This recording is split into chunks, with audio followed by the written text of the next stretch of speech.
안녕하십니까. 오늘 칼빈의 기독교 강요 제2권 구주 하나님에 대한 지식 제8장은 도덕법 10계명의 해설이 되겠습니다. 두 번째 시간에 이제 8절서부터 시작을 하는데요. 율법의 올바른 해석을 위한 지침. 두 번째 살펴볼 것은 명령과 금지에는 언제나 말로 표현된 것 이상의 내용이 포함되어 있다. 성경을 마구 제멋대로 다룸으로써 어떤 일은 성경의 권위가 훼손되며 또 어떤 이들은 성경을 이해할 모든 소망이 사라져버리기도 합니다. 성경에 대한 자의적 해석을 경계하는 말이죠. 우리는 가능한 하나님의 뜻을 향하여 곧바로 견고하게 나아갈 수 있는 길을 찾아야 한다.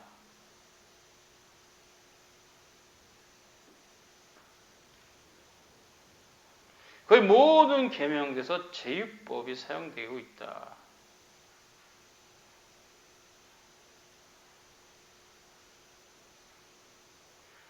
칼빈은 말합니다. 내 생각에는 계명을 주신 이유에 관심을 집중시키면 최상의 법칙이 될 것이다.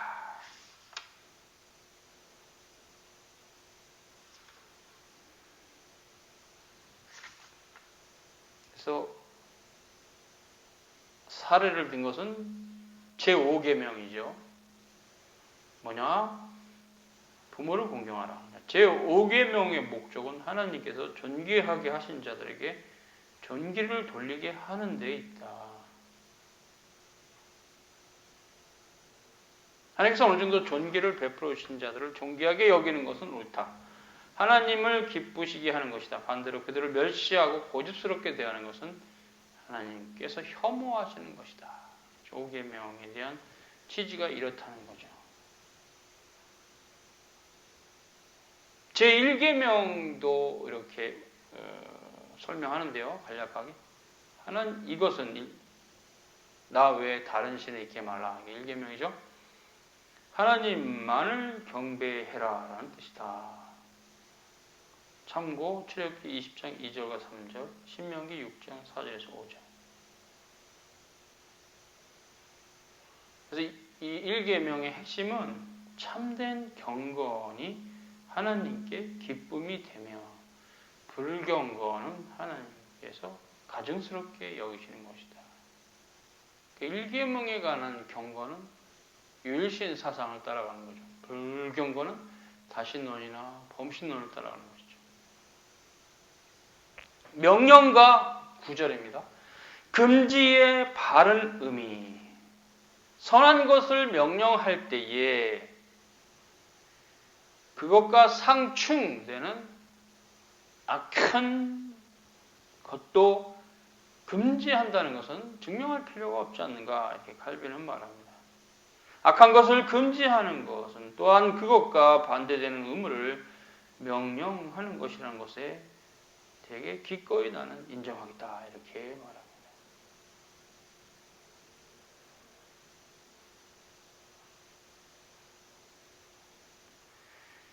(10절) 계명들에서 제율법을 사용하신 이유, 하나님께서 말하자면 반쪽짜리 계명들을 주시듯이 제율법을 사용하셔서 암시하기만 하고 저 자신의 뜻을 분명히 표현하지 않으시는가 하는 의문이 생길 것입니다.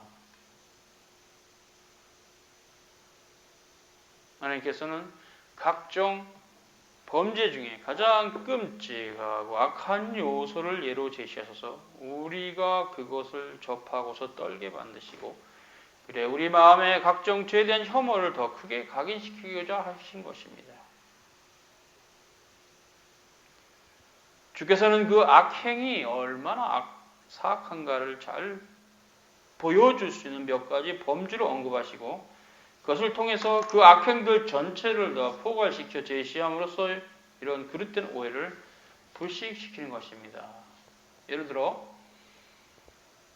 분노와 미움을 그대로 분노와 미움으로 부를 때는 그것들이 그렇게 악하다는 것을 사람들은 잘 생각하지 못합니다. 그러나 그거는 살인죄야. 살인이라는 범죄 속에 포함시켜서 금지시키면 이제 더 의미가 깊게 다가온다는 거죠. 하나님의 말씀이 그것들을 끔찍스러운 범죄의 수준으로 떨어뜨려서 하나님 보시기에 얼마나 가증스러운 것인 것을 사람들로 잘 이해하게 하는 그런 형태가 있다는 거죠. 갈비는 11절에서 율법의 두 돌판에 대해서 말합니다. 물론 그래서 율법의 두 돌판이다. 타블렛이라 하죠, 율법을. 돌판을. 첫 번째는 이제 1계명에서 4계명이고, 두 번째는 5계명에서 10계명이죠. 하나님에 대한 인간의 의무, 인간 상호 간의 의무, 이렇게 이제 해석이 되는데, 이 두 돌판은 그걸 말합니다. 율법의 두 돌판은, 첫 번째 돌판은 1계명, 4계명, 두 번째 돌판은 5계명, 10계명. 모세는 돌판 두 개를 잘 다듬어서 올라갔죠. 그걸 말해요. 하나님의 율법을 두 개의 돌판으로 구분한 것이 어떤 의미가 있는가? 온전한 사람이라면 다 동의하겠지만 여러 시대에 걸쳐서 설득력 있는 이유들이 인상적으로 제시되어 있다. 하나님의 의가 계시되어 있는 그 율법을 두 부분으로 나누신 것은 첫 번째 부분에서는 하나님의 위엄을 예배하는 일에 관계되는 신앙의 의무들을 다루고자 하신 것이고, 두 번째 부분은 사람들과 관계되는 사랑의 의무를 다루시기 위함이다. 이렇게 칼빈은 정리하고 있습니다. 그래서 의의 첫째가는 기초는 하나님께 예배하는 것이다. 이것이 허물어지면 의의 다른 모든 부분도 무너져 내린다.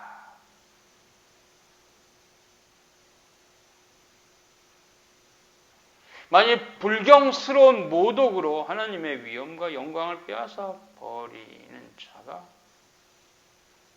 도둑질이나 노략질로 사람들에게 해를 끼치지 않았다고 해서 의롭냐? 그렇지 않다는 거죠. 음행으로 육체를 더럽히지는 않나? 하나님의 지극히 높으신 이름에 대해서 망령되 일컫는다면 어떻습니까? 똑같다는 거죠. 신앙이 없이는 아무리 의롭다고 떠들어도 다 헛된 것이다. 이렇게 말하고 있어요.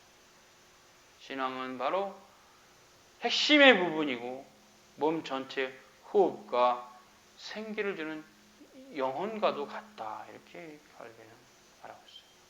하나님을 경외하는 것을 떠나서는 인간은 아무것도 없다. 그래서 하나님을 올바로 예배드리는 것은 의의 시작이고 기초다. 이렇게 칼빈은 말합니다. 우리가 하나님을 예배하는 것이 바로 의의 근원이요 정신이다. 첫 번째 돌판에서는 하나님께서 경건과 신앙의 정당한 의무들로서 우리를 교훈하시고 그런 말미암아 하나님의 위엄을 예배하게 하시는 것이다. 두 번째 돌판에서는 하나님의 이름을 경외하는 것에 걸맞게 인간 사회에서 우리가 스스로 어떻게 처신해야 할 것을 가르치는 것이다. 이렇게 말해요. 갈비는 12절에서 10계명의 구분법에 대해서 이렇게 말합니다. 율법 전체가 두 부분에 포함되어 있다. 그러나 우리 하나님은 모든 변명할 구실을 제거하기 위해서 하나님을 존귀하게 여기며 경외하고 사랑하는 일과 관련된 모든 것과 또 하나님 자신을 위해서 우리더러 베풀라고 명하시는 바 이웃에 대한 사랑과 관련된 모든 것을 10계명에 충실하고 분명하게 제시하셨다. 이렇게 말합니다.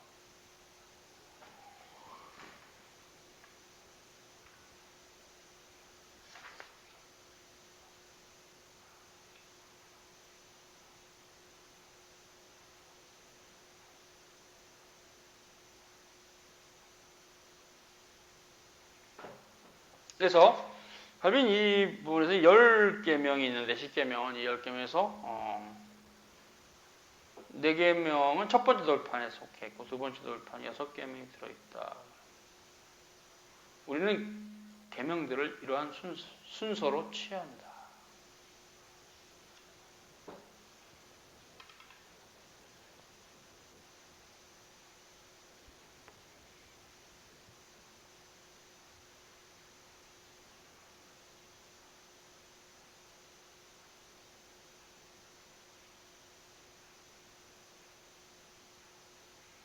오늘은 여기까지입니다. 오늘은 12절.